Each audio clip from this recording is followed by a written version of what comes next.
watching The John Funk Show on Hollywood and Film. Before we start, if you can click like and subscribe, really appreciate it. This video today is about cinematography, or as I like to call it, cine. So the shot doesn't exist without the camera. It's what and how we see. The camera, according to Ziga Vertov, is a mechanical eye. Cinematography, the word, is Greek, and it means writing in movement. It depends on photography, another Greek word meaning drawing in light. The art of cinematography requires collaboration with your cinematographer, your director of photography, where you start with the script and the story in broad strokes, and you kind of whittle it down from there and discuss how best to bring it to life. There are a lot of different cameras to consider. Arri, Alexa, Blackmagic, Canon, Panavision, Red Epics. On my last film, it was an indie. We even considered the Tangerine route and shooting on an iPhone. We didn't do that, but it was discussed, and it could have potentially worked because it's a movie about class. And the cool thing about, now telling stories now is that everybody can, tell their story on their phone, but it needs to be appropriate for whatever story is you're telling, because not every story is appropriate to shoot on your phone. I hear that Christopher Nolan's The Odyssey is the first feature film to be shot completely on IMAX cameras, which is great.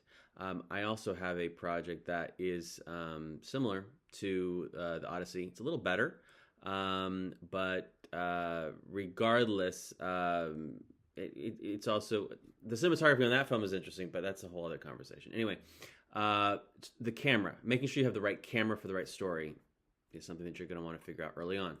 So coverage, we usually start in wides and then push in for close-ups. But every scene is different, and the coverage of the scene is something you're going to want to figure out in advance and then be flexible enough on the day of. Camera movement, the camera can either be still or have movement. And if it's movement, all kinds of different movements, from the pans to the tilts to the pushes, which is different.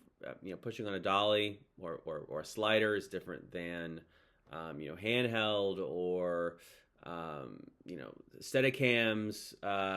Steadicams are great. They're stabilizer mounts. They were invented by Garrett Brown and introduced in 1975 by Cinema Products Corporation. They hold the camera steady and allow movement throughout 360 degrees, which is Steadicams are priceless. Do you want to shoot an entire movie on Steadicam? Probably not, because it's got such a fluid feel to it, and not every shot should feel that way. Sometimes throwing it on a tripod is the way to go. But then again, if every shot in your film is on a tripod, it could get stale. But then again, there are some stories that work for that. So every shot's different, and you need to, for the best film possible, figure it out in advance. I believe in using every trick in the book. Snoricams are cool. They're devices where basically the camera is attached to the actor, and they're usually pointed at the actor. It could be the front. I've also seen it in the back. There's a shot in the new Mission Impossible movie with Tom Cruise where he jumps out of a plane. And again, I haven't seen the film yet. I'm supposed to see it on the 30th of May of this month, but it looks like, one of the first Snoricam shots jumping out of an airplane. I don't know if that's true or not. We'll see, but certainly they're pushing the envelope in that film, and it looks great. And I hope everyone sees it in theaters where you have to see it. But anyway, Snoricam is a device for camera movement. The Greatest Showman in 2017 is cited as the first feature film to feature a drone shot. I have a drone. I have a funny story about when I flew it, but I'll save that for another time. The Bandit of Sherwood Forest in 1945 is credited as the first film with a helicopter shot.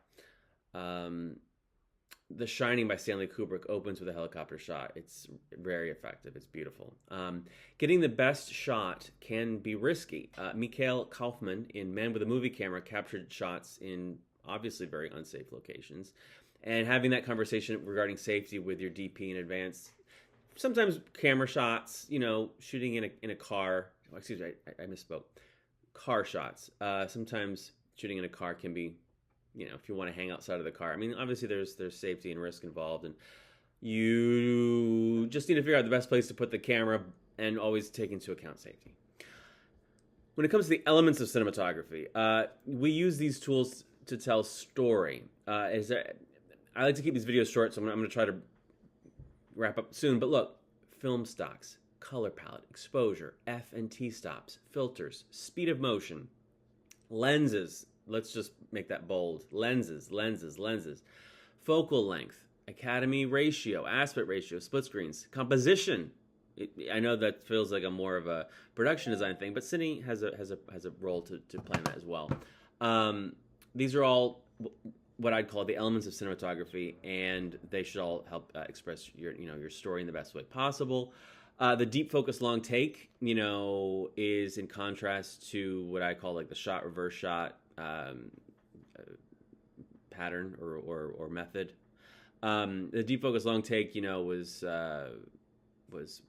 in Citizen Kane. That's one of the beautiful aspects of that film, and it's a film like 1917, to be a little bit more colloquial, showcases some really strong long takes. I have a long take in one of my projects that's coming up down the pipeline, and they're hard to do.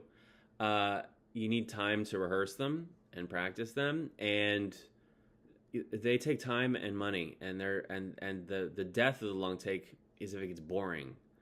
So they're very, very hard to pull off. So when you do see them pull off, they can be awesome. But again, they got to be motivated. Also, Goodfellas has a great long take when it starts outside and then it like ends inside. It's all done in one shot. It's beautiful, but they're tough, and they have to. They are flashy, but just make sure they're motivated by story. So light cinematography is also painting with light, ambient versus stylized lighting is a whole other section that we can get into later. The three cinematographers I'll quickly flag: Roger Deakins, Greg Fraser, and Emmanuel Lubensky are cinematographers of note whose work is some of the best in the field. The American Cinematographer Manual is a filmmaking manual published by the American Society of Cinematographers. It's a book that you should look into for further insights on the art of cine. And great DPs need a good team, enough time to prep, and they're going to be your right-hand person if you are directing a feature, or sometimes directors also have that role. But the art of cinematography is beautiful and important, and if you can push it forward by coming up with new lenses like Kubrick did in collaboration with his DP on Barry Lyndon, or some of the work Nolan is currently doing, can really elevate, for lack of a better word, your work. So until our next video, thank you.